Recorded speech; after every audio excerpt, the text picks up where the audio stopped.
നിറയുന്ന വേദന നിറയുന്ന ഒരു സന്ദർഭത്തിലൂടെയാണ്, ഒരു മുഹൂർത്തത്തിലൂടെയാണ് യഥാർത്ഥത്തിൽ വയനാട് മുന്നോട്ട് പോയിക്കൊണ്ടിരിക്കുന്നത്.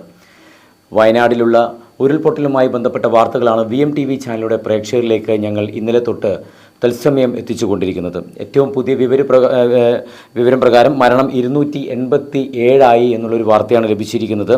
287 മരണമാണ് ഇപ്പോൾ വയനാട്ടിൽ സംഭവിച്ചിരിക്കുന്നത്.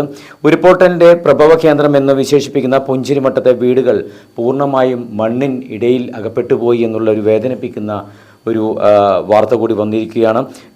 തീർച്ചയായിട്ടും ഇപ്പോഴും പ്രദേശത്തിൻ്റെ പല സ്ഥലങ്ങളിലായിട്ട് മണ്ണിടിച്ചിൽ നടക്കുന്നു എന്നുള്ളൊരു വാർത്ത കൂടി വരികയാണ്. പുഞ്ചിരിമട്ടം ടോപ്പിൽ തിരച്ചിൽ അവസാനിപ്പിച്ചു എന്നുള്ള ഒരു വാർത്ത കൂടി വരികയാണ്. യഥാർത്ഥത്തിൽ പുഞ്ചിരിമട്ടം എന്ന് പറയുന്ന ഒരു സ്ഥലത്തു നിന്നാണ് യഥാർത്ഥത്തിൽ ഈ ഒരു ഉരുൾപൊട്ടലിൻ്റെ പ്രഭവ കേന്ദ്രം എന്ന് പറയുന്നത്. അവിടെ ഇപ്പോൾ റോഡുകളും ഇലക്ട്രിക് പോസ്റ്റുകളും തകർന്ന് കിടക്കുന്ന ഒരവസ്ഥയിലാണ്.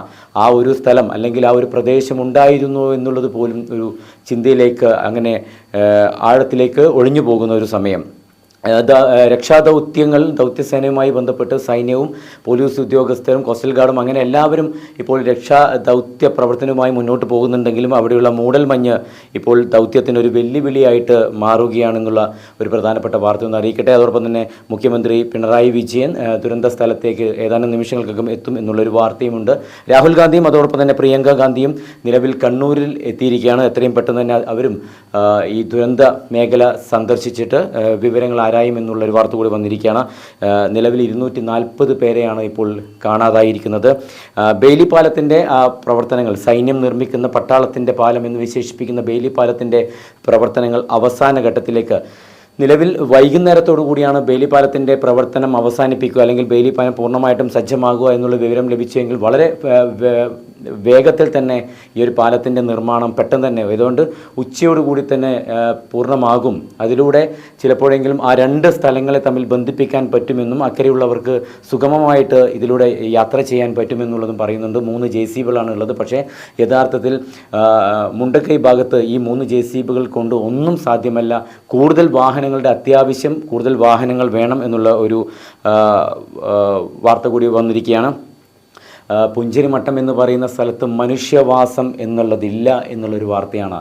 കഴിഞ്ഞ ദിവസം അല്ലെങ്കിൽ തൊട്ട് മുന്നേയുള്ളൊരു ദിവസം അവിടെ ആൾക്കാർ ഓടിക്കളിച്ചിരുന്നു, കഥകൾ പറഞ്ഞിരുന്നു, സ്വപ്നങ്ങൾ കണ്ടിരുന്നു. ഇന്ന് ആ സ്ഥലം വെറും ഒരു മൂകമായിട്ടുള്ള ഒരു ശ്മശാന മൂകതയുള്ള ഒരു സ്ഥലമായി മാറിയിരിക്കുന്നു എന്നുള്ളതാണ് അറിയാൻ ലഭിച്ചിരിക്കുന്നത്. പുതിയ വാർത്ത ഇപ്പോൾ ആകെ ശരിക്കും പറഞ്ഞാൽ വയനാട്ടിൽ ഈ ഉരുൾപൊട്ടലുമായി ബന്ധപ്പെട്ട സ്ഥലങ്ങളിൽ കാണുന്നത് കണ്ണടഞ്ഞ അല്ലെങ്കിൽ കണ്ണുപൂട്ടിയ ദൈവങ്ങളുടെ ഫോട്ടോകൾ മാത്രമാണ്. പിന്നെ എപ്പോഴോ ഒരിക്കൽ പല മേഖലകളിൽ ഓരോ വ്യക്തിത്വങ്ങൾ നേടിയെടുത്ത അവാർഡുകളും ശില്പങ്ങളും മാത്രമാണ്. ബാക്കിയൊന്നും അവിടെ അവശേഷിക്കുന്നില്ല. കുറേ കളിപ്പാട്ടങ്ങളും ഇതൊക്കെയാണ് ഇപ്പോൾ ഈ ഒരു ദുരന്ത മുഖത്തു നിന്ന് നമുക്ക് കാണാൻ പറ്റുന്നത്.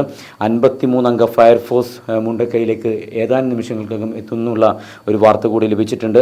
പ്രിയപ്പെട്ടവരെ, നോക്കൂ, തത്സമയം വയനാട്ടിൽ നടക്കുന്ന ഈ ദുരന്തത്തിൻ്റെ തത്സമയ ദൃശ്യങ്ങളും അല്ലെങ്കിൽ തത്സമയ പ്രധാനപ്പെട്ട വാർത്തകളാണ് VMTV ചാനലിലൂടെ ഞങ്ങൾ പ്രേക്ഷകരിലേക്ക് എത്തിച്ചുകൊണ്ടിരിക്കുന്നത്. VMTV ചാനലും അതുപോലെ തന്നെ വിഘ്നേശ്വര ചാരിറ്റബിൾ ട്രസ്റ്റും സൊനാട്ട തിരുവനന്തപുരം